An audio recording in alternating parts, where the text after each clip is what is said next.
बहुत ज़्यादा गर्मी है। क्या करे आदमी घर आकर समझ नहीं आया। चलिए, इंशाया फ़न और रिवायत हमको इसको पढ़ना है और थोड़ा इत्मीनान से सब लोग मूड बना लीजिए पढ़ने के लिए, इसलिए कि पता नहीं रात में हो सकता है फिर में मीटिंग हो जाए।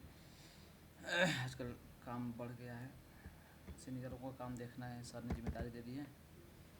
देखते हैं इंशाया फ़न और रिवायत, इन देखेंगे। आ जाइए, चलिए थोड़ा सा पढ़ लेते इसको। करें इंशाया का मफहूम और तारीफ़। इंशाया का मफहूम वाज़ेह करने के लिए उसकी तारीफ़ की तरफ रुजू करना होगा। जाहिर सी बात है, किसी भी चीज़ के बारे में या किसी भी शख्सियत के बारे में, मिसाल के तौर पर आम मफहूम हम मिसाल लेंगे शादी, जिसको आपको याद होगा। शादी करने के बाद फ़ौरन क्या करते हैं, पहले जाँचेंगे, जाँचा जाएगा कि लड़की कैसी है, लड़का क्या कमाता है, उसका घर ख़ानदान कैसा है। ये तो उसकी तारीफ़ है, उसकी तारीफ़ कराइए। तारीफ़ मतलब क्या करता है, क्या मशगूलियत है, आवारा निकम्मा तो नहीं है, पढ़ा लिखा है या नहीं, यही ठीक है। इसी तरह उसकी तारीफ़ तरफ रुजू करना होगा। लेकिन किसी भी सिनफ़ अदब की तारीफ़ इस कदर जामे और मुकम्मल नहीं हो सकती कि उस सिनफ़ की हर खसूसियत उसके अहाते में आ जाए, क्योंकि हर सिनफ़ में बड़ी रंगारंगी और तनव्वुअ पाई जाती है। इसी तरह इंसान की ज़िंदगी में भी है, किसी तारीफ़ में इतनी वसात नहीं होती कि वह इस सिनफ़ की सारी रंगीनियों को असीर कर जाए, असीर मतलब मुकम्मल कर जाए, बयान कर जाए। उसके बावजूद तारीफ़ें किसी भी सिनफ़ के मफ़हूम को नुमाया करने में अहम हिस्सा अदा करती हैं। ये सिनफ़ अदब में भी चूँकि मगरिब में पहले फ़रोग़ पा चुकी थी, इसलिए वहाँ मुख्तलिफ़ नक़ादों ने ज़रा ज़रा से फ़र्क के साथ उसकी जो तारीफ़ें की हैं, उस सिनफ़ के मफ़हूम को वाज़ेह करने के लिए उससे मदद लेना नागुज़ीर हो जाता है, यानी ज़रूरी हो जाता है। ज़ाहिर सी बात है, यह सिनफ़ वहाँ से आया है तो वहाँ के नक़ादों ने जो तारीफ़ की उसको लेना होगा। अब आ जाइए कि मीम गर्ब में दिखा है यहाँ क्या, मीम गर्ब में और ख़ास तौर पर अंग्रेज़ी में ऐसे का ऐसा लफ्ज़ यानी मज़मून के लफ्ज़ की तरह बहुत वसी मानों में इस्तेमाल होता है। इसलिए इंशाइए को पर्सनल और लाइट ऐसे कहा जाता है। इंसाइक्लोपीडिया ब्रिटेनिका में ऐसे की हस्ब ज़ैल तारीफ़ मिलती है कि अदब की एक के सिनफ़ की हैसियत से ऐसे औसत लंबाई का एक ऐसा मज़मून जो उमूमन नस्र में होता है और जिसमें सहल और सरसरी अंदाज में किसी मौजू से और सच पूछिए तो सिर्फ़ उस मौजू से बहस की जाती है जो लिखने वाले को मुतासिर करता है। हम उतने गहरे में नहीं जाएंगे, हम अक़वाल देखेंगे जो हमारे इम्तिहान में बार बार पूछे जाते हैं। यहाँ देखिए, अब सीधे सीधे आपको आ रहे हैं। डॉक्टर मोहम्मद हसनैन, हम आपको सीधे यहाँ आ रहे हैं, देखिएगा जहाँ जहाँ पढ़ा उस पर नज़र रखिएगा। डॉक्टर मोहम्मद हसनैन कह रहे हैं कि मिज़ाह को ज़ाती तौर पर मैं इंशाइया का जौहर ही नहीं, जौहर आज़म करार देता हूँ। यह इंशाइया निगारी की सिरतो सरिश्त का खमीर है और यही उसके फ़न का जलवा सदरंग है। इसको आप याद कर डालिए। कभी कभी सीधे सीधे कॉल पूछ लेते हैं किसका कॉल है, कि मिज़ाह को ज़ाती तौर पर मैं इंशाइया का जौहर ही नहीं, जौहर आज़म करार देता हूँ। डॉक्टर मोहम्मद हसनैन ये बात लिखते हैं, यह इंशाइया निगारी की सीरत सरिश्त का खमीर है और यही उसके फ़न का जलवा सदरंग भी है। सिनफ़ इंशाइया और इंशाइया, ये किताब डॉक्टर मोहम्मद हसनैन का, ये आपके लिए सबसे अहम है। इसी तरह आइए जो ज़्यादा अहम है मैं उसी तरफ लेकर चलता हूँ। यहाँ देखिए, इसका नाम है रशीद अहमद सिद्दीकी। भी अपने इंशाइयों में गज़ल की सी कैफियत पाते हैं। वह अपने मज़ामीन के बारे में लिखते हैं, क्या लिखते हैं कि मेरे मज़ामीन गज़ल की नौइयत के होते हैं, मरबूत और मुसलसल नज़्म के मानिंद नहीं। ऐसे फ़न के बारे में वह लिखते हैं, मज़ामीन में जो बातें गैर मुताल्लिक़ और हल्की हल्की मालूम होती हैं वह मेरे फ़न की शरीयत के ऐन मुताबिक थी। मैं ख़ुद नहीं बहकता था, दूसरों को बहकने और बहलने की फ़ुर्सत देता था। अक्ल की बातें देर तक सुनी जा सकती हैं, न सुनाई जा सकती हैं। ये बात किसने कही थी? ये दोनों कौल रशीद अहमद सिद्दीकी का। फिर से पढ़ सुन लीजिए। मेरे मज़ामीन गज़ल की नौइयत के होते हैं, मरबूत और मुसलसल नज़्म के मानिंद नहीं। यानी अपने इंशाइया के बारे में किस अदीब ने कहा है? कमेंट कीजिए, फ़ौरन कमेंट कीजिए। मेरी आवाज़ समझ में आ रही है? किसने अपने इंशाइया के बारे, अपने मज़मून के बारे में यह बात कही कि मेरे मज़ामीन गज़ल की नौइयत के होते हैं, مربوط اور مسلسل نظم کی مانند نہیں۔ رشید احمد صدیقی اسی طرح اپنے فن کے بارے میں کہتے ہیں، مضامین میں جو باتیں غیر متعلق اور ہلکی ہلکی معلوم ہوتی ہیں وہ میرے فن کی شریعت کے عین مطابق تھیں۔ میں خود نہیں بہکتا، دوسروں کو بہکنے اور بہلنے کی فرصت دیتا تھا۔ عقل کی باتیں دیر تک سنی جا سکتی ہیں نہ سنائی جا سکتی ہیں۔ یہ بھی رشید احمد صدیقی قول ہے، جو ضروری ہے میں اسی کو دکھا رہا ہوں۔ آئیے آپ میں دکھا رہا ہوں۔ یہاں سے ہم ان چیزوں کو دیکھیں گے جو ہمارے لیے ضروری ہے۔ چلیے کوئی آپ نے پڑھی یہاں سے۔ انشائیہ کے ابتدائی نقوش۔ انشائیہ کے ابتدائی نقوش ملا وجہی کی سبرس میں ملتے ہیں۔ کسی بھی موضوع کے بارے میں جو خیالات آتے ہیں ان کو لطیف اور خوشگوار انداز میں بیان کرنا ہے، انشائیہ کی پہلی شرط ہے۔ کسی بھی موضوع کے بارے میں انشائیہ نگار کے شخصی تاثرات، احساسات اور کیفیات انشائیہ میں لازمی طور پر ہوا کرتے ہیں۔ موضوع کے تعلق سے ذہن کی آزاد ترنگ انشائیہ کا خاصہ ہے۔ اعلیٰ درجے کے انشائیہ میں احساس شعریت، وسعت علم اور حکیمانہ نزاکت بڑی عمدگی کے ساتھ آمیز ہوتے ہیں۔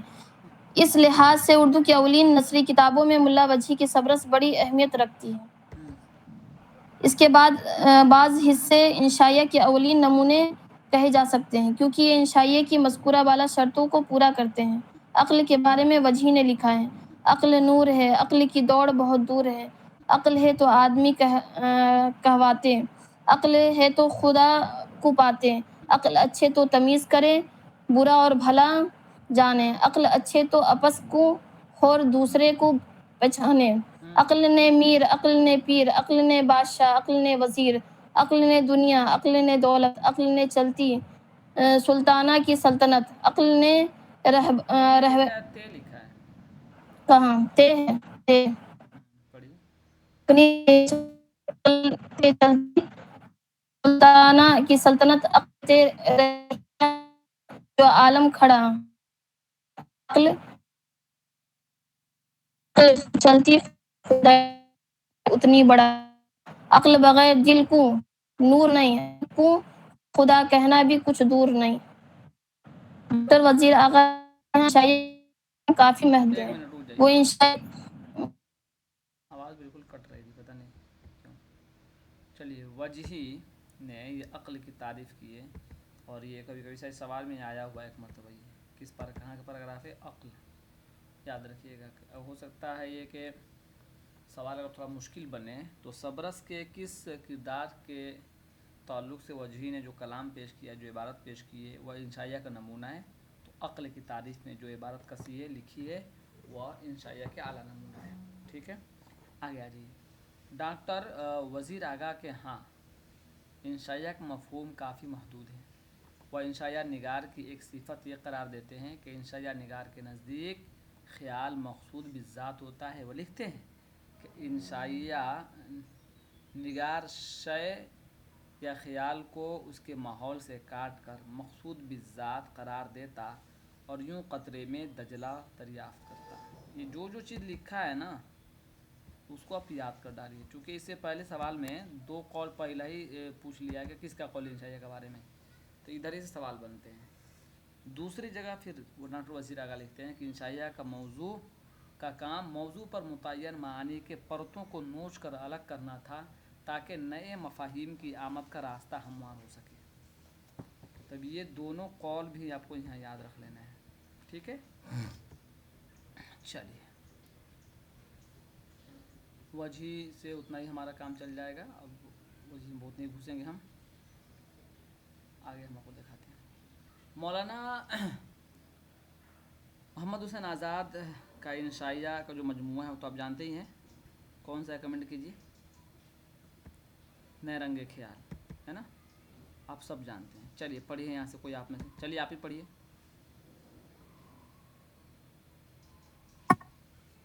نیرنگ خیال آزاد کے انشائیوں کا مجموعہ ہے جس کے 2 حصے ہیں۔ حصہ اول میں 8 اور حصہ 2 میں 5 انشائیے ہیں۔ ابتدا میں دیباچہ اور اردو اور انگریزی انشا پردازی پر کچھ خیال کے عنوان سے ان کا ایک مضمون شامل ہے۔ یہ مضمون نیرنگ خیال کی اشاعت سے 4 سال قبل یعنی 1876 میں انجمن مفید عام کے رسالے میں شائع ہوا۔ اس مضمون سے آزاد کے اسلوب اور ادبی نظریات کا اندازہ ہوتا ہے۔ آزاد کے انشاءات شاید ترجمہ نہ کیے جائیں، لیکن اس میں دو رائے نہیں کہ یہ انگریزی سے مستفاد ہیں۔ دیباچہ میں وہ خود لکھتے ہیں کہ اے جوہر زبان کے پرکھنے والوں، میں زبان انگریزی میں بالکل بے زبان ہوں، اور اس ناکامی کا مجھے بہت افسوس ہے۔ یہ چند مضمون جو لکھے ہیں، نہیں کہہ سکتا کہ ترجمہ کیے ہیں یا جو کچھ کانوں نے سنا، فکر مناسبت نے زبان کے حوالہ کیا، ہاتھوں نے اسے لکھ دیا۔ اب حیران ہوں کہ نکتہ شناس اسے دیکھ کر کیا کہیں گے۔ جی یہ دیکھیے، رنگ خیال۔ یہاں بہت ساری چیزیں سیکھنے کی۔ مثال کے طور پر نئے رنگ خیال میں کتنے انشائیاں ہیں؟ 13۔ پہلے حصے میں 8، دوسرے میں 5۔ یہ سوال بار بار آتا ہے، آپ کو پڑھایا بھی ہے۔ یہ مشہور مضمون اردو اور انگریزی انشاء پردازی میں کچھ خیالات، یہ بھی میں نے آپ کو پڑھایا ہے کئی مرتبہ۔ اب دیکھنے کی چیز یہ ہے کہ ہو سکتا ہے اس کے تعلق سوال یہ پوچھ لیں کہ یہ مضمون کب شائع ہوا؟ یہ مضمون کب شائع ہوا؟ تو کیا بتا رہے ہیں کہ 1876 میں انجمن مفید عام کے رسالے میں شائع ہوا۔ یہ آپ کو یاد ہے، اس لیے میں نشان لگا دیا ہوں، ٹھیک ہے۔ اب اسی طرح آزاد نے اپنے انشائیہ اور اپنے دیباچے کے بارے میں لکھا ہے کہ اے جوہر زبان کے پرکھنے والوں، جوہر زبان کے پرکھنے والوں، میں زبان انگریزی میں بالکل بے زبان ہوں۔ انگریزی ہم کو جاننا چاہیے، ہم کو خود میں سوچ رہا تھا کہ میری انگریزی اتنی نہیں آتی ہے، بلکہ آتی نہیں آنے کے مقابلے میں اس کو آنا نہ آنا برابر ہے۔ انگریزی اتنی آنی چاہیے کم سے کم اس میں ایک مضمون لکھا جائے، آدھا گھنٹہ پौنا گھنٹہ بات کمیونیکیشن ہو سکے، لیکن مجھ سے نہیں ہو پاتی، میرے لیے بہت شرمندگی کی بات ہے۔ اگر آپ کو آتی ہے تو بہت اچھی بات ہے، آپ اس کو اور اچھا کیجیے۔ چونکہ مجھے عربی آتی ہے، اگر انگریزی ساتھ میں آ جائے تو پھر میرے لیے معاملہ اور بہت آسان ہو جائے گا، ٹھیک ہے۔ تو یہ باتیں ہیں، تو کہہ رہے ہیں کہ میں انگریزی زبان نہیں جانتا ہوں، ہے نا۔ آگے آ جائیے۔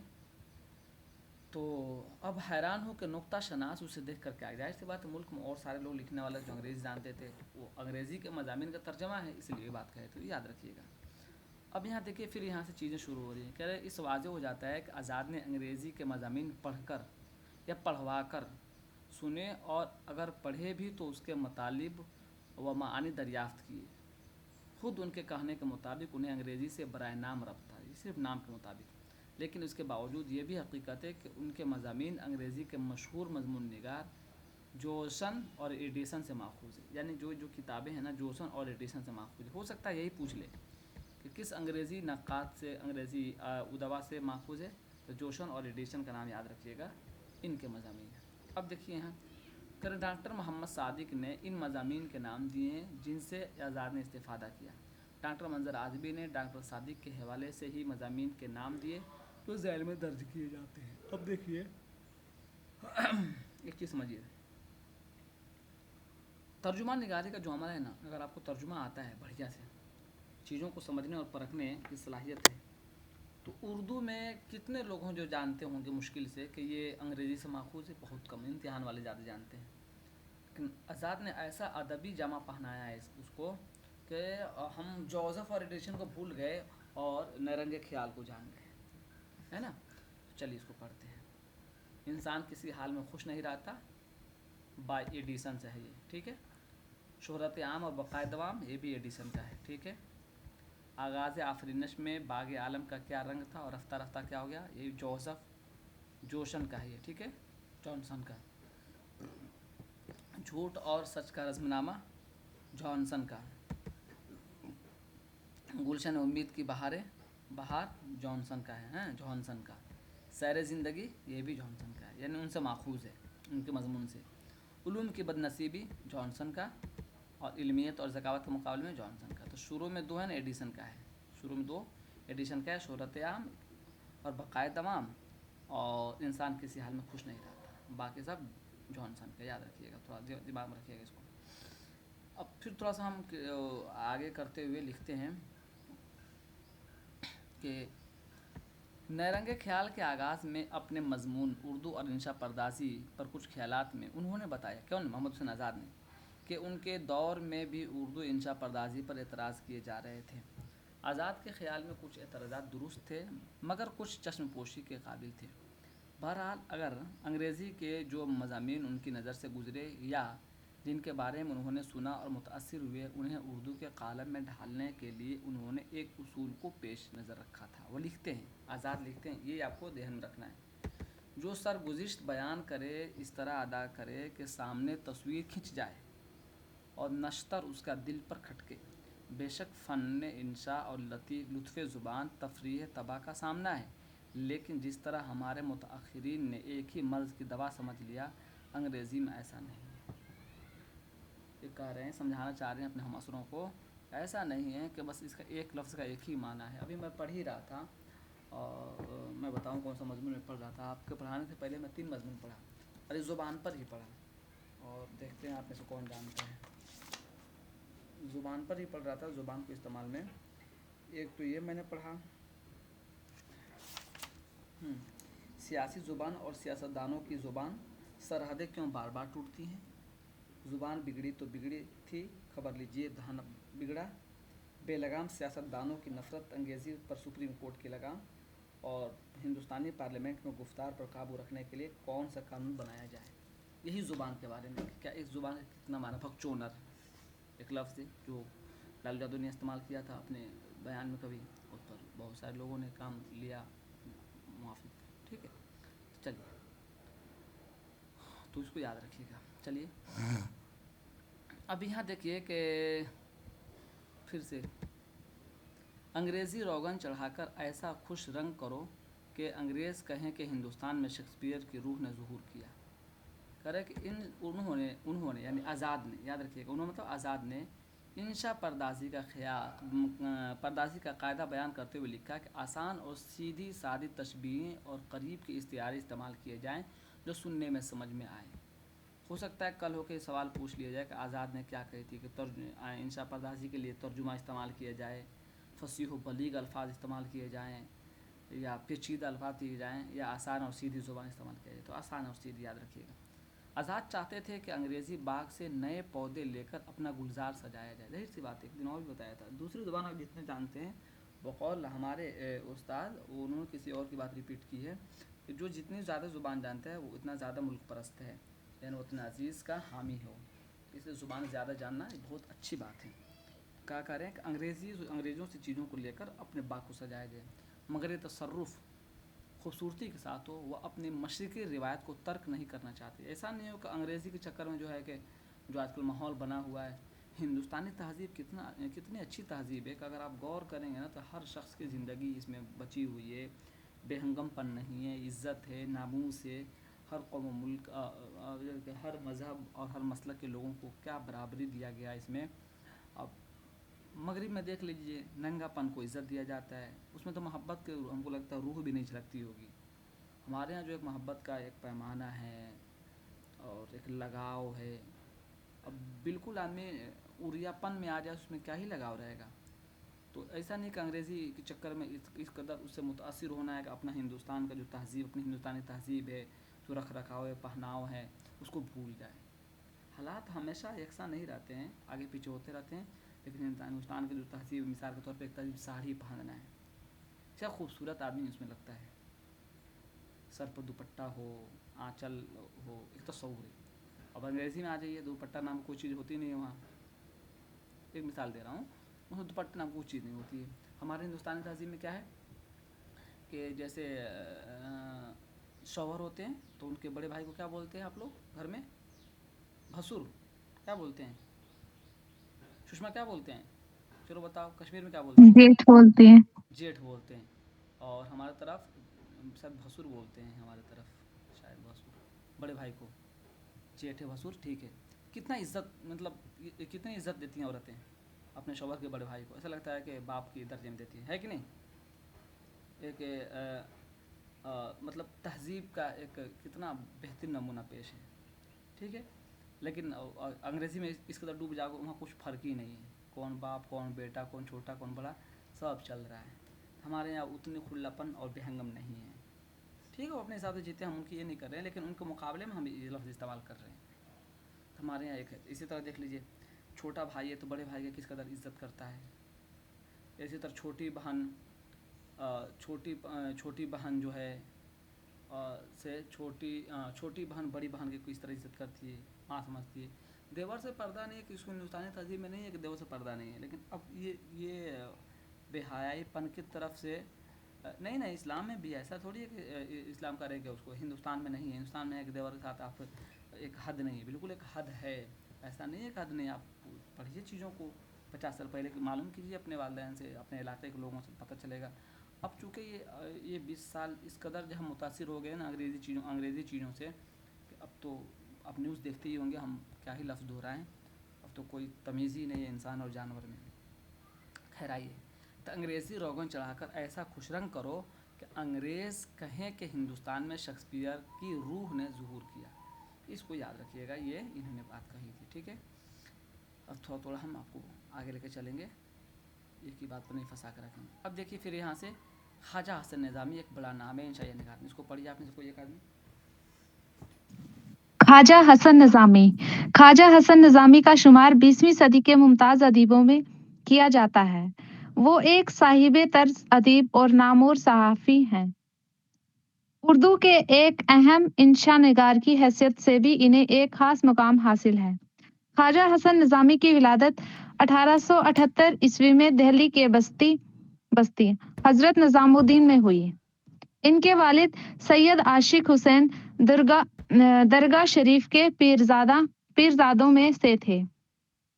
वालदीन ने इनका नाम कासिम अली रखा था। मामू इन्हें अली हसन कहते थे। उर्फियत हसन निज़ामी की इब्तदाई तालीम उर्दू, अरबी और फारसी में हुई। हसन निज़ामी की अवलीन किताब है मुफलसी का मुजरिब इलाज के नाम से 1900 में शाया हुई, जो मौलाना जलाल फिर से पढ़िए, मुफलिसी का मुजरिब। चलिए निगात पढ़िए, इसको लफ्ज़ क्या लिखा है, निगात पढ़िए।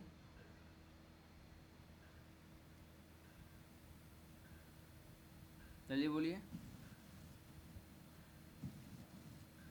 मुजरिब है, मुजरिब मुजरिब है, मुजरिब इलाज। हो गया। मुजर्रब होगा, मुजर्रब। माइक ओ तो बताने के लिए बोला, ऐसा लग रहा है कि एक मतलब बता के चुप होना चाहिए तो वो एकदम ताकीद के साथ बता रही है। मुजर्रब है वो, क्या लफ्ज़ है, मुजर्रब, ठीक है। मुफलिसी का मुजर्रब इलाज, चलिए। मुफरसी का मुजर्रब इलाज के नाम से 1900 में शाया हुई, जो मौलाना जलालुद्दीन सेवती सेवती नहीं, स्यूती। त्यूती के एक अरबी रसाले का तर्जुमा है। ख्वाजा हसन निज़ामी के इंशाइयों के 2 मजमूए सिपारादिल और चुटकियां और गुदगुदियां शाया हो चुके हैं। इब्तदाई दौर में ख्वाजा हसन निज़ामी के जो इंशाइये दुख्तन व फ़ोख्तन शाया वक्तन होते थे। फवक्तन, दुख्तन क्या होता है, वक्तन फवक्तन। वक्तन फ़वक्तन शाया हुए थे। इन्हें सिपारा दिल में यकजा किया गया था। ये किताब बेहद मकबूल हुई और इसके कई एडिशन शाया हुए।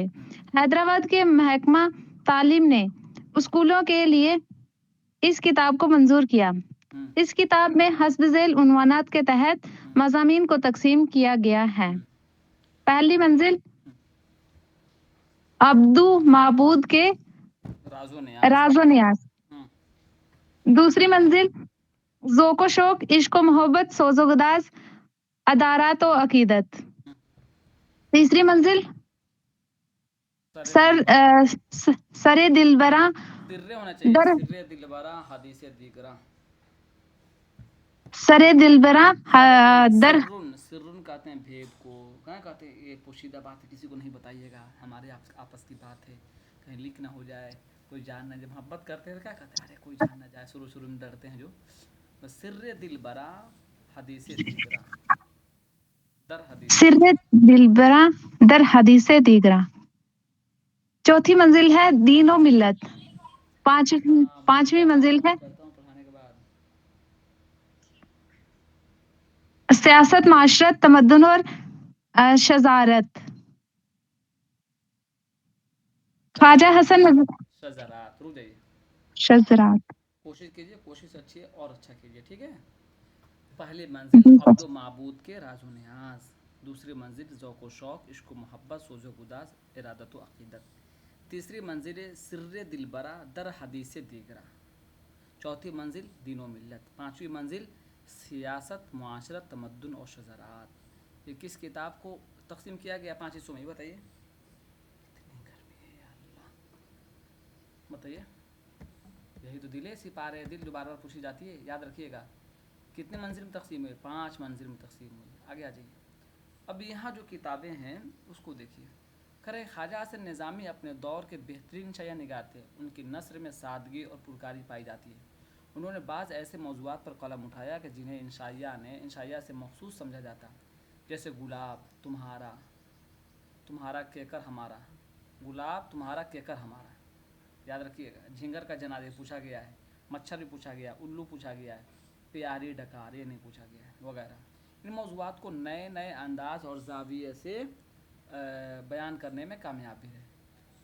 جو کچھ لکھتے ہیں شگفتہ مختصر لکھتے ہیں، ٹھیک ہے۔ یہ ہے خواجہ حسن نظامی۔ اچھا، خواجہ حسن نظامی کی پیدائش وقت کمنٹ کیجیے گا۔ خواجہ حسن نظامی کی پیدائش وقت کمنٹ کیجیے، یہ چھوڑ دیتے ہیں، یہ براہ راست ہمارے یہاں نہیں ہے، پڑھیے گا اپنے سے۔ بتائیے 1878 تو پڑھے تھے ابھی، بتائیے خواجہ حسن نظامی کی پیدائش وفات۔ کوئی کمنٹ نہیں کر رہا ہے، کیوں؟ کیا ہوا؟ خواجہ حسن نظامی کی پیدائش وفات 1778، وفات بتائیے 1955۔ بڑے دن کے بعد میری بہن ویڈیو کال کی، اس میں پڑھا رہا ہوں۔ یہی ہوتا ہے۔ چلیے، خواجہ احمد شاہ پطرس بخاری، لاہور کا جغرافیہ، ٹھیک ہے، یہ ہمارے نصاب میں ہے۔ آئیے پڑھتے ہیں اس کو۔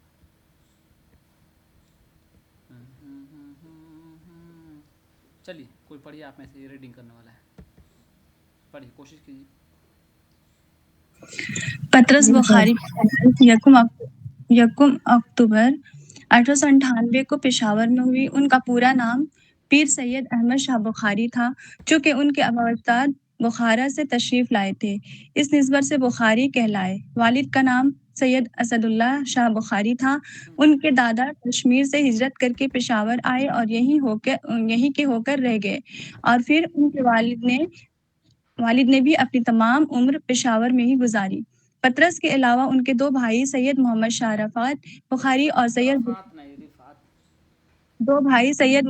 رفعت بخاری اور سید ذوالفقار شاہ بخاری تھے۔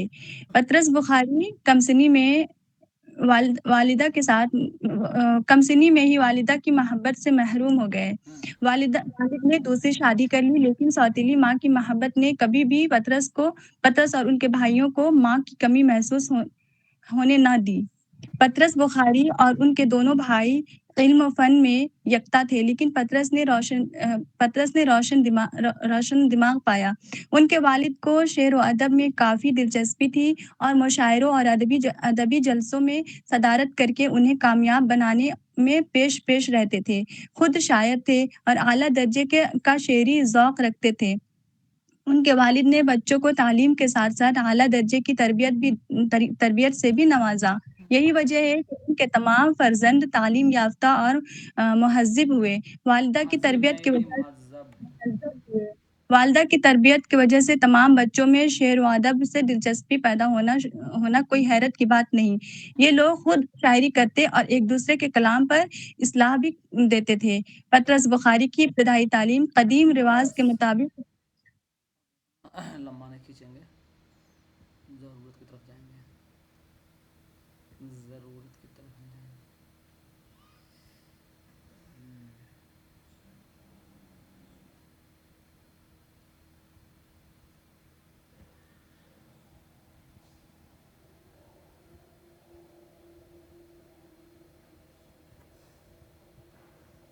کہاں سے پڑھا دیں آپ کو، بہت لمبا ہے نا۔ شادی ودی کا ذکر ہم تو پڑھیں، امتحان میں کام چل جائے گا، لیکن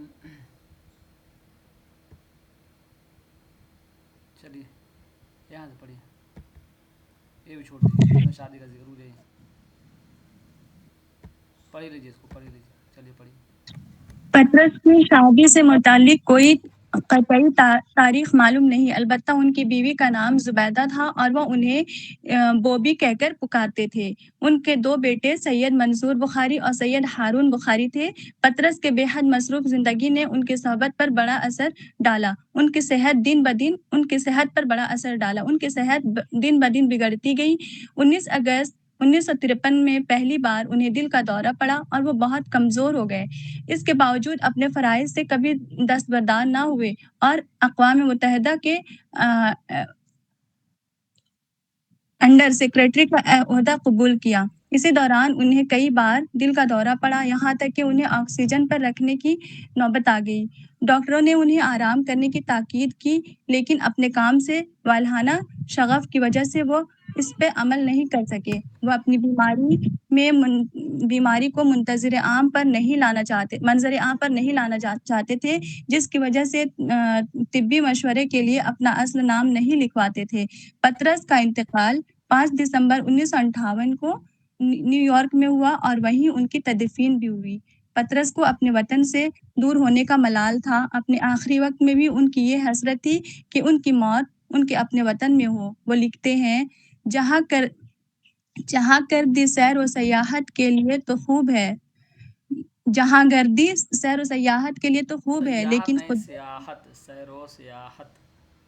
जहाँ गर्दी सैर व सियाहत के लिए तो खूब है, लेकिन कुदरत को ऐसा इंतज़ाम ज़रूर करना चाहिए कि इंसान बीमार हो तो अपने वतन में और दफन हो तो अपनी ही मिट्टी में। तो ये कौल याद रखिएगा, ठीक है। पैदा किस जगह हुए थे बताइए, और किस सन में? सब लोग कमेंट कीजिए, पैदा किस जगह हुए थे।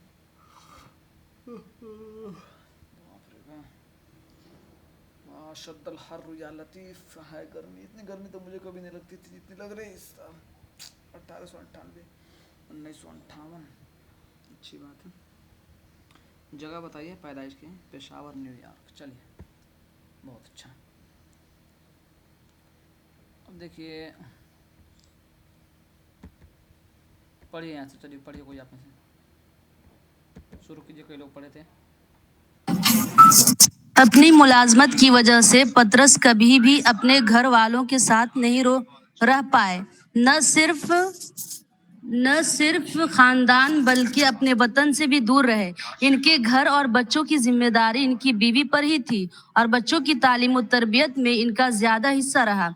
वो एक शगुफ्ता तबीयत और सलीकामंद खातून थी। इनके खुतूत को पढ़कर अंदाजा होता है कि इनकी जबान और बैत से भरपूर थी। इनकी जबान अदबियत से भरपूर थी। वो पतरस के वालिद को बाजी कहकर पुकारती थी। इनके एक खत से इस बात का भी इंकशाफ होता है, मैं इंशाअल्लाह सब काम तय करने के बाद सीधी पेशावर आऊंगी और बाजी की कब्र पर जाकर उनसे कहूंगी कि इनका चांद अहमद शाह हमको दागे मफारकत देकर इनसे जा मिला। नुकूशे खुतूत। ठीक है, अच्छी बात है। पतरस के वालिद को बाजी कहकर पुकारती थी। कौन पुकारती थी? पतरस की वाइफ, उनकी जौज़े मुहतरमा। ठीक, चलिए अब हम लोग चलेंगे धीरे धीरे इनकी पढ़ाई की तरफ। चलिए यहाँ से पढ़िए आप। पतरस बुखारी का नाम उर्दू अदब में इनके तंजिया व मज़ाहिया मज़ामीन की वजह से है, लेकिन इनकी दिबाचा निगारी, खुतूत नवेसी, सफ़रनामा, अदबी मज़ामीन, तनकीदी मज़ामीन, इल्मी मज़ामीन, शायरी, अफसाना, ड्रामा, नॉवेल्ट और बच्चों का अदब भी अदब का सरमाया है। जब हम पतरस की इब्तिदाई मतबूआ तहरीरों पर नज़र डालते हैं तो मालूम होता है कि पतरस का मारूफ मजमून कुत्ते माहनामा हजार दास्तान 1923 ईस्वी में शाये हुआ। दूसरा मजमून सवेरे जो कल आंख मेरी खुली माहनामा पंखुड़ियां के जुलाई 1925 ईस्वी के शुमारे में शाये हुआ। 1926 में नैरंगे ख्याल में उनका एक मज़ाहिया मजमून मैं एक मियाँ हूँ के उन्वान से शाये हुआ। फरवरी मार्च 1930 ईस्वी में एक मजमून बाईसाइकिल के उन्वान से नए रंगे ख्याल में छपा। बाद में इसी मजमून को मरहूम की याद में के उन्वान से 1932 में दोबारा इसी रिसाले में शाये किया गया। लाहौर का जोग्राफिया 1934 में कारवां के सालनामा में शाये हुआ। मकबूलियत की वजह से बाद में भी मुख्तलिफ रसाइल में छपते रहे। इसी मजमूए में कुल 11 मजामीन है जिन्होंने लाइन छूट गई है। एक मिनट पढ़ेंगे ही नहीं। क्लास में इस तरह के लफ्ज़ इस्तेमाल नहीं करते हैं, पढ़ेंगे ही नहीं। अभी हम आपके क्लास के उस्ताद हैं, क्लास के बाद हम आपके दोस्त हो सकते हैं, हम आपके हम उम्र हो सकते हैं, कुछ भी हो सकते हैं, लेकिन क्लास में हम बहैसियत उस्ताद दाखिल होते हैं। मैं आपको सबको पहले से बताते आ रहा हूँ। इस तरह जब बोलेंगे ना हम पढ़ेंगे ही नहीं, हमारे क्लास में हैं 2-3 लोग हैं इस तरह करते हैं, तो हमारे सर भी उसी तरह उनको आड़े हाथ ले लेते हैं हमेशा। जैसे वो व्यवहार करते हैं उनको उसी तरह निशाना पर लेते हैं। मुझे सॉरी नहीं बोलना है, मैं आपको एक तरबियत दे रहा हूँ, क्योंकि मैं आपसे बड़ी जगह पर हूँ और बड़े लोगों से देखता हूँ, चीज़ों को देखता हूँ, समझता हूँ। ये बड़े लोगों मतलब इसका दूसरा मान नहीं लीजिएगा इल्मी सतह पर है, क्योंकि यहाँ जितने ज़्यादा लोग हैं, जितने लोगों से मेरा घुलना मिलना हो रहा है, जो दिख रहा हूँ, शायद जहाँ आप हो वहाँ इस तरह से मौका माहौल ना हो। मेरा कैंपस 24 घंटे का है, आप लोगों का हो सकता है 2-4 घंटे का मौका मिलता हो जाने का आने का, तो मैं चीज़ें समझा रहा हूँ, तो इसको आप समझिए चीज़ों को। तो अब दिनों के हालात से अभी आप लोग वाकिफ़ नहीं हो, कैसे दुनिया में चीज़ें चल रही हैं। हो सकता है इधर उधर की बातें सुना के काम चल रही थी, इस तरह से लफ्ज़ इस्तेमाल कभी नहीं करना है, ठीक है। आगे आइए देखते हैं। ये जो पैराग्राफ है ना, ये बहुत अहम है, हमको इम्तिहान के हिसाब से इसको याद करना है। कह रहे हैं कि अफसाना भी लिखा है, ड्रामा लिखा है, नावल लिखा है, शायरी भी की है, बच्चों का अदब पर भी हिस्सा लिया है, ठीक। अब देखिए मारूफ मजमून कुत्ते है कहाँ शाये हुआ है? महानामा हज़ार दास्तान में शाये हुआ है, कभी भी पूछ सकता है। सवेरे जो कलाक मेरी खुली, महानामा पंखुड़िया में शाये हुआ है, ठीक है। नरंगे ख्याल में उनका एक मज़ाहिया मजमून मैं एक मियाँ हूँ को उन्वान से। नरंगे ख्याल भी एक रिसाला है। किसका रिसाला है मालूम है किसी को? ये रिसाला किसका मालूम है? चलिए बताइए, नरंगे ख्याल किसका रिसाला है, कौन सा रिसाला है, कहाँ से निकलता है, उसमें छपा है। इस तरह बाईसाइकिल, ये तो आपसे सवाल इसमें पूछा ही जाता है बार बार, नरंगे ख्याल में छपा हुआ है। मरहूम की याद में एक उन्वान से 1932 में दोबारा इसी रिसाले में शाये किया गया। लाहौर का जोग्राफिया 1934 में कारवां के नाम से सालनामा शाये हुआ, ठीक। करें पेतरस के मज़ामीन का मजमुआ मज़ामीन पेतरस के उन्वान से पहली बार 1930 में लाहौर से शाये हुआ। इसमें शामिल मज़ामीन अपनी मकबूलियत की वजह से बाद में भी मुख्तलिफ़ रसाइल में छपते रहे। इस मजमूए में कुल 11 मज़ामीन हैं जिन्होंने इन्हें उर्दू तंज़ो मिज़ाह की दुनिया में लासानी बना दिया है। इनके उन्वान हॉस्टल में पढ़ना, सवेरे जो कलाक मेरी खुली, कुत्ते, उर्दू की आखिरी किताब, मैं एक मियाँ हूँ, मुरीदपुर का पीर, अंजाम बखैर, सिनेमे का इश्क, मेबल और मैं, मरहूम की याद में, लाहौर का जोग्राफिया। इस किताब का दिबाचा भी पेतरस ने मिज़ाह के अंदाज में लिखा। क्या है देखिए, अगर ये किताब आपको किसी ने मुफ्त में भेजी है तो मुझ पर एहसान किया है, अगर आपने कहीं से चुराई है तो मैं आपके ज़ौक़ की दाद देता हूँ, अपने पैसों की खरीदी है तो मुझे आपसे हमदर्दी है। अब बेहतर ये है कि उसको अच्छा समझकर अपनी हमाकत को हक़ बजानिब साबित करें। ये सवाल आ सकता है कि पेतरस ने अपनी किस किताब के दिबाचे में लिखा है, तो कमेंट कीजिए सब लोग, कमेंट कीजिए लाहौर का जोग्राफिया, ठीक है। अब यहाँ इनके तनकीदी जायज़ा पेश किया गया है, इसको याद रखिएगा।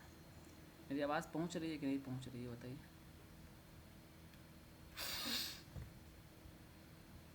कुत्ते का ये ठीक है, अच्छी बात है, कुत्ते ठीक है। कुत्ते का एक इक़्तिबास है, ये देखिए। जो हम बंगले के दरवाजे में दाखिल हुए, कुत्ते ने बरामदे में खड़े खड़े एक हल्की सी यख कर दी और फिर मुंह बंद करके खड़ा हो गया। हम आगे बढ़े तो उसने भी 4 कदम आगे बढ़कर एक नाजुक और पाकीज़ा आवाज़ में बज कर दी, चौकीदार की चौकीदारी, मौसीकी की मौसीकी। हमारे कहते हैं कि न राग न सुर न सुर न पैर तान, पैर तान पर तान लगाए जाते हैं और बेताने कहीं के न मौका देखते हैं न वक्त पहचानते हैं। गिलेबाजी गले नहीं, गिला करना, शिकायत करना, गिलेबाजी किए जाते हैं। घमंड इस बात पर है कि तानसेन इसी मुल्क में तो पैदा हुआ था। तानसेन का किरदार कहाँ है? तानसेन का किरदार इंशाया जो कुत्ता है उसमें उसी की इबारत है।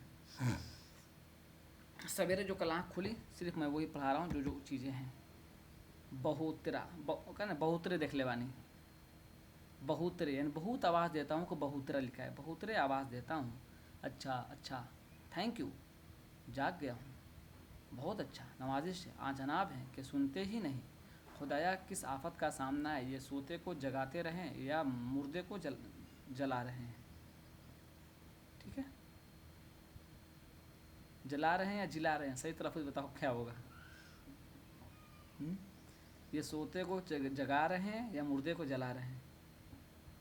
जला रहे हैं। अच्छा, तो याद रखिएगा ये इस इक़्तिबास यहाँ से लिया गया है। ठीक है, आगे आ जाइए। मुर्दे को जिलाते हैं ना, जिलाएंगे ना, मुर्दे को जिला रहे हैं। जिलाएं, जिलाना मतलब जिंदा करना और जलाना जी। मतलब जला देना, उसको आग लगा देना।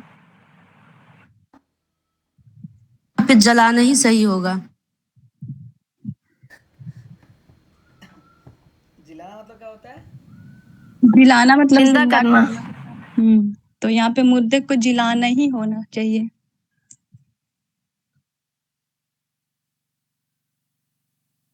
अच्छा, जिंदा करने के माने। हाँ, जिंदा करने के माने में। चमकाना, जिलाना मतलब चमकाना। चलिए, मुफक्किरीन की राय तो आ रही है, देखते हैं तो पढ़ के आप लोगों की बात कहाँ तक सही होती है।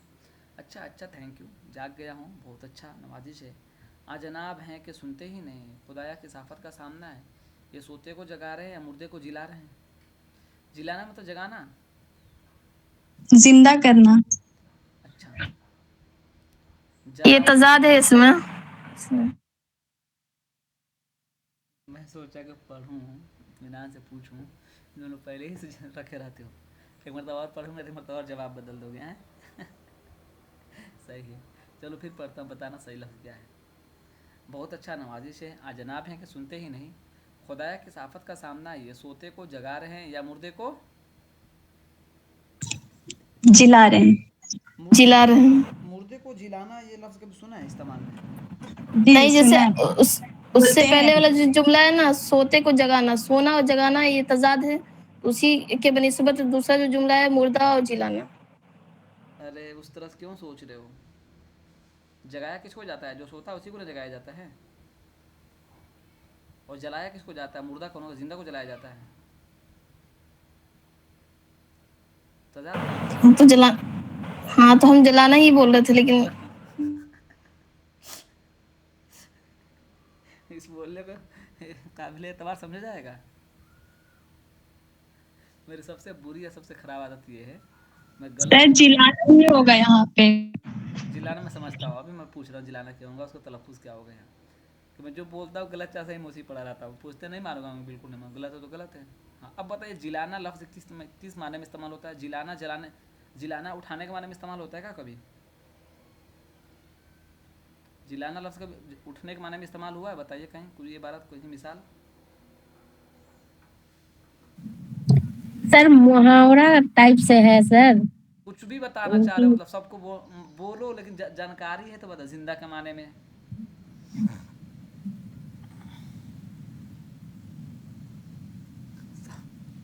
क्या बोले बताओ, काम दे दें, चलो तहकीक करके बताना सब लोग इसके बारे में, अपने से 10 मरतबा कम से कम पढ़ना और बताना। ये जिलाना है या जलाना है, मैं कोई फैसला नहीं दे रहा हूँ, सही से पढ़ना। अब कई तरीके से सोचना, जैसे एक तरीके से सोचा तुम लोगों ने तजाद है, फिर मैंने थोड़ा सा इशारा दिया, फिर बदल दिया, फिर अपने सोचना। ये लफ्ज़ जिलाना, जिलावतनी सुना है? जलावतनी, जिलावतनी सुना है? जी, सुना है। तुम्हारा क्या माने में इस्तेमाल हुआ है? वतन से अलग कर देना। तो अलग कर देना। फिर सोच के अब बताना कि ये मुर्दे को जिलाना है या जलाना है। ठीक है, सबको बताना है, अब नहीं बताओगे तो फिर अगले क्लास में तुरंत मैं पूछूंगा और अच्छे से खबर लूँगा। काम दे रहा हूँ, काम करके दिखाते नहीं हो और बाद में हंगामा करोगे कि हमको नहीं आया, नहीं है। सबको आप बोलोगे गलत कर रही हो, अभी बोलोगी मैं काम जब दे रहा हूँ तो क्यों समझ में नहीं आ रहा है, मैं जब बोला हूँ उसको तहकीक करके बताना है। आपके बोलने से क्या होगा, अगर सही है फिर भी गलत हो आप, अगर मैं कोई काम दे रहा हूँ तो इसका मतलब उसको देखना है, ठीक है। अगर कोई मैं काम दे रहा हूँ तो उसका मतलब क्या है, उसको देखकर बताना है, न कि वही बोलना है, ठीक है। चलिए 10 मरतबा पढ़ना है ताकि क्या हो गया, आपके अंदर एक पुख्तगी हो जाए और एक जुमले के इस्तेमाल की ताकत और इस्तिताअत पैदा हो जाए। चलिए आगे आ जाइए।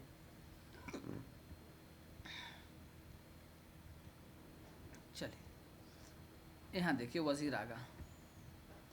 वज़ीर आगा लिखते हैं पेतरस के बारे में, पेतरस की मिजाह निगारी के मुतालिक आम तौर पर यह ख्याल किया जाता है कि उसका अंदाज़ सरासर मगरिबी है और वह क्या बलिहाज मवाद और ये क्या बलिहाज तकनीक मगरिब की मिजाह निगारी से मुतासिर है। हकीकत यह है कि अगरचे पेतरस ने मगरिबी अदब से असरात कबूल किए हैं, लेकिन उनके मौज़ूआत में मेबल और मैं के यहाँ पस मंज़र में गैर मुल्की और हर जगह सानी, हर जगह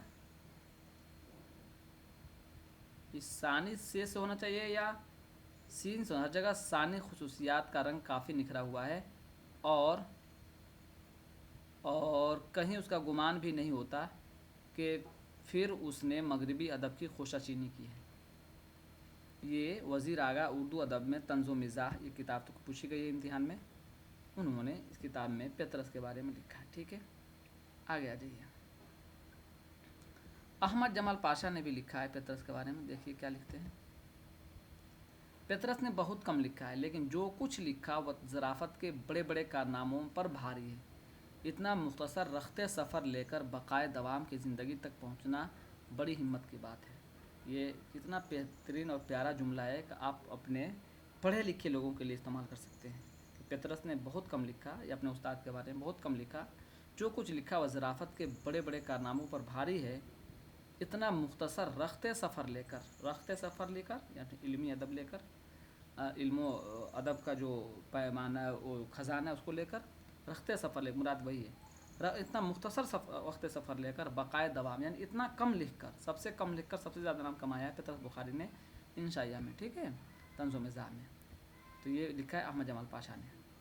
लाहौर का जोग्राफिया का मतन जो है इसको थोड़ा सा कहीं कहीं से मैं पढ़ा देता हूँ आपको, जिस सिलेबस में आपके यहाँ दाखिल है। चलिए पढ़िए यहाँ से कोई, ये उन्वान देखते रहिएगा। ये उन्वान पूछा है कभी कभी, हवाला आया हुआ सीधे सीधे, कौन सा उन्वान नहीं है, पीछे के पेपर में आया हुआ है, महल्ले वक़्फ़। पढ़िए पढ़िए फट से।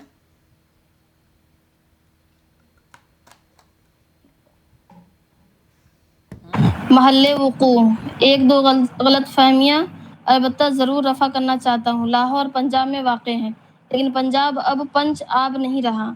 इस 5 दरियाओं की सरज़मीन में अब सिर्फ 4 दरिया बहते हैं और जो निस्फ़ दरिया है वो तो अब बहने के काबिल भी नहीं रहा। इसी को इस्तिलाह में रावी ज़ाइफ़ कहते हैं। मिलने का पता ये है कि शहर के करीब 2 पुल बने हैं, इनके नीचे रेत में ये दरिया लेटा रहता है। पहने का शुग़्ल अरसे से बंद है, इसलिए ये बताना भी मुश्किल है कि शहर दरिया के दाएं किनारे पर वाक़ है या बाएं किनारे पर। लाहौर तक एक लफ्ज़ के ऊपर एक दो गलत फाहमियाँ अलबत्ता ज़रूर रफ़ा करना चाहता हूँ। रफ़ा करना मतलब दूर करना। गुड, आगे आ जाइए। दूसरा पढ़िए, हुदूद अरबा। हुदूद अरबा कहते हैं किसी ज़माने में लाहौर का हुदूद अरबा भी हुआ करता था, लेकिन तलबा की सहूलत के लिए म्युनिसिपैलिटी ने उसको मनसूख कर दिया। अब लाहौर के चारों तरफ लाहौर ही वाक़ है होना चाहिए और रोज़ बरोज़ वाक़ तर हो रहा है।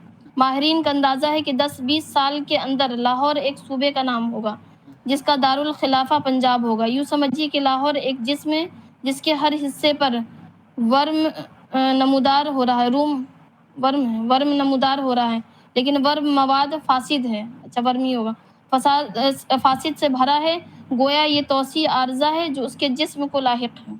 वर्म जानते हैं? ये जो पीप भरा रहता है ना, जख्म, वो बताते हैं। एक लफ्ज़ इस्तेमाल हुआ है एक मजमून में, सीधे सीधे उसी माने में। गर्मी वाला मजमून किधर गया? गर्मी, ओला। ओला पढ़ना ज़ुबान में देखे हो? कभी जल जाता है तो फफोला जो पड़ जाता है ना, तो फोला, फोला वही। चलिए आबो हवा, ये है क्या है? आब व हवा का उन्वान भी है इसमें, ठीक है, इसको याद रखिएगा। चलिए आगे आ जाइए।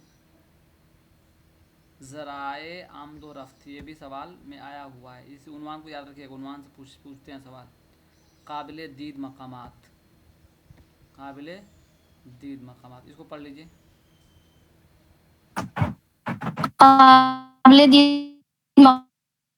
मकामात, लाहौर में काबिल दीद मकामात मुश्किल से मिलते हैं। इसकी वजह यह है कि लाहौर में हर आवाज़ कट रही है, ईंटों और चूने से दीवार आवाज़ कट रही है, बंद कर लीजिए। खड़ी आवाज़ कट रही है, बंद कर लीजिए। लाहौर में काबिल दीद मकामात मुश्किल से मिलते हैं।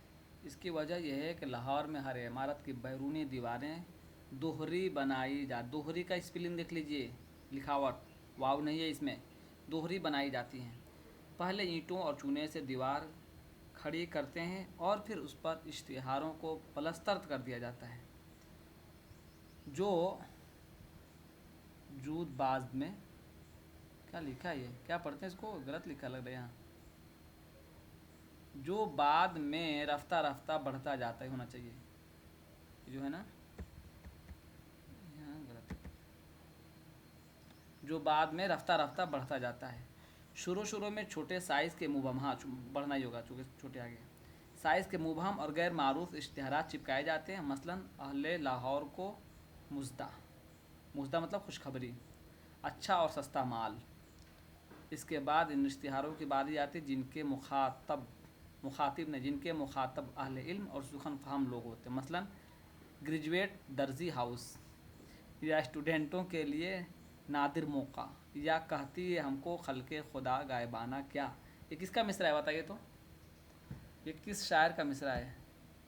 कहती है हमको खल्के खुदा गायबाना क्या, बताइए किसका मिसरा है, किस शायर का मिसरा है ये, कौन बताएगा आप में से? खल्के खुदा गायबाना क्या, सर्च कर लीजिए, कोई बात नहीं, सर्च कर लीजिए।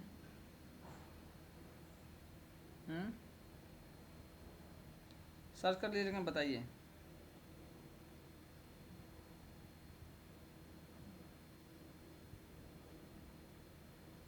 बताइए।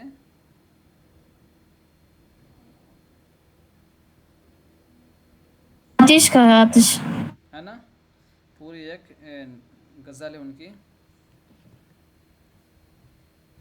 इसको याद कीजिएगा, सवाल आएगा, सवाल आया भी है ये तो। सुन तो सही जहाँ में है तेरा अफसाना क्या, तेरा फसाना क्या, कहती है तुझको खल्के खुदा गायबाना क्या, क्या क्या उलझता है तेरी जुल्फ़ों के तार से, और कह रहे हैं कि बखिया तलब है सीने सद चाकशाना क्या। ये चीज़ है, याद रखिएगा। सनात व हिरफत का भी इसमें किरदार है। और पैदावार से सवाल आया हुआ है, तो कह रहे हैं कि देखिए यहाँ ये पढ़ लीजिए। लाहौर की सबसे मशहूर पैदावार यहाँ के तलबा हैं, जो बहुत कसरत से पाए जाते हैं और हज़ारों की तादाद में दसावर लिखा है, पेशावर होना चाहिए कि दसावर होना चाहिए, भेजे जाते हैं। देख लीजिएगा लफ्ज़ सही क्या है, मैं टाइपिंग में मुझे वो लग रहा है कि गड़बड़ है। फसल शुरू सरमा में बोई जाती है, सरमा मतलब ठंडी, और उमूमन और आखिर बहार में पक्का तैयार होती है। तलबा के कई किस्में, ये आप याद रखिएगा, जिनमें चंद मशहूर हैं। कौन कौन है? ऊला, इसमें ऊला, ये औला नहीं होता है, ऊला सानी है। जमाली तलबा, यानी पहली जो किस्म जमाली है, ठीक है। ये तलबा आमतौर पर पहले दर्जियों के यहाँ तैयार होते हैं, बाद आज़ाद धोबी और फिर नाई के पास भेजे जाते हैं, और इस अमल के बाद किसी रेस्तुरां में उनकी नुमाइश की जाती है। गुरूब आफ्ताब के बाद किसी सिनेमा या सिनेमा के गिरदोनवाह में रुखे रोशन के आगे शमा रख कर वह ये कहते हैं इधर जाता है देखें, या उधर परवाना आता है। तो आज रेस्टोरेंट जाना भी है, शाम में दावत भी है, आप लोग भी दावत दिया कीजिए, समझ रहे हैं। दावत खाने के चक्कर में कल सर से क्लास ले लिए, ठीक है। दूसरी किस्म में एक साहब है हमारे दोस्त, उनकी नौकरी लग गई है, तो मिठाई खिलाए दबा के, नौकरी लगती है तो क्या खुशी आती। कह रहे थे कि सर 15 दिन में 4 रिश्ते आ गए हैं, कह रहे थे कि सर 15 दिन में 4 रिश्ते आ गए हैं। सर इतना डोज दे दिए उनको, बोले آپ کو 65 دن روم سے نہیں نکلنا ہے، 65 دن میں اپنا کام کرنا ہے، کوئی کام ہی نہیں کرنا ہے، صرف جو ہے صرف کھانا کھانے جانا ہے اور روم میں جا کے بیٹھنا ہے، نہ چائے پینا ہے نہ کچھ۔ آپ کو نوکری لگ گئی تو آپ سوچ رہے اب چھوڑ چھاڑ کے چلے جائے، ایسا نہیں ہونے دوں گا میں، کام کر کے دکھائیے، اتنا موٹیویشن دیے 2 گھنٹہ۔ چلیے دوسری قسم کیا ہے، ان کا شجرہ جلال الدین اکبر سے ملتا ہے۔ یہ سوال آ سکتا ہے کہ کس قسم کے طلباء کا تعلق جلال الدین اکبر سے ہے، تو تیسری قسم پہ آ جائیے۔ تیسری قسم کا نام کیا ہے؟ خیالی طلباء۔ پہلا جمالی، دوسرا جلالی، تیسری قسم ہے جو خیالی، ٹھیک ہے، کرے خیالی اکثر روپ، اخلاق اور آواگون اور جمہوریت برپا آواز تبادلہ خیال کرتے تھے، ٹھیک ہے، اس کو یاد رکھیے۔ اس کے آگے چلیے، 3 ہو گیا، ایک اور ہے نا، نہیں 2 اور ہوگا ابھی، ایک تو فری میں سفر کرتے تھے، دیکھیے چوتھی کہاں ہے، جلالی، جمالی، خیالی، خالی بھی ہے اس میں، دیکھیے خالی، ہاں چوتھی قسم طلباء کی جو ہے خالی طلباء ہے، ٹھیک ہے، اس کو یاد رکھیے گا، ٹھیک ہے۔ تو یہ ابھی کے لیے رہنے دیتے ہیں، 1 گھنٹہ ہو گیا ہے نا، ٹھیک ہے، اس کو آپ بولیے، کچھ بولنا چاہ رہے ہیں؟ وہ جو اوپر میں آیا تھا نا وہ جلا ہے، مردہ کو جلا ریختہ میں تو لوگ مان ہی نہیں رہے، پڑھوا رہے بار بار اسی لیے تاکہ پختگی آ جائے۔